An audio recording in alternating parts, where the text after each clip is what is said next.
In this video, I'm going to introduce you to 5 short, witty, and super useful phrases and idioms to improve your spoken English. When you use these phrases, you will be able to avoid the repetition of the same monotonous words and expressions and make your speech interesting. Let's get started with the number 1. A ballpark figure.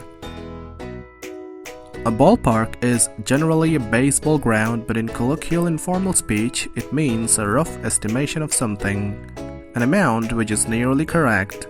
Instead of repeating the words approximately correct, you can use a ballpark figure.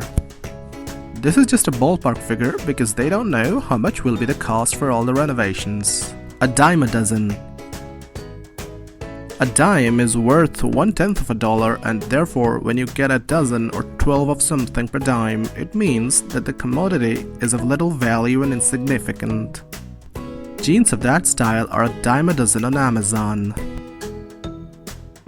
A storm in a teacup.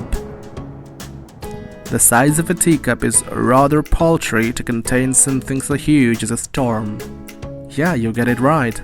This phrase usually means a lot of excitement and fuss about something insignificant or small. Don't worry, it's a storm in a teacup. Everyone will have forgotten about it by tomorrow. At loggerheads.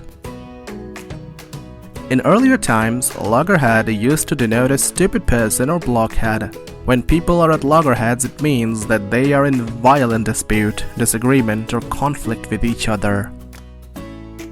The 2 businessmen were at loggerheads on the project.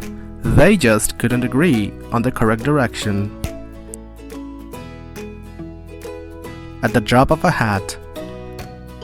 The phrase "at the drop of a hat" dates back to the 19th century, when it was usual to signal the start of a fight or a race by either dropping a hat or sweeping it in a fast downward motion. Therefore, when you do something at the drop of a hat, it says you do it without delay or hesitation. You do it without any planning and right away. I would quit my job at the drop of a hat if I didn't have a family to support.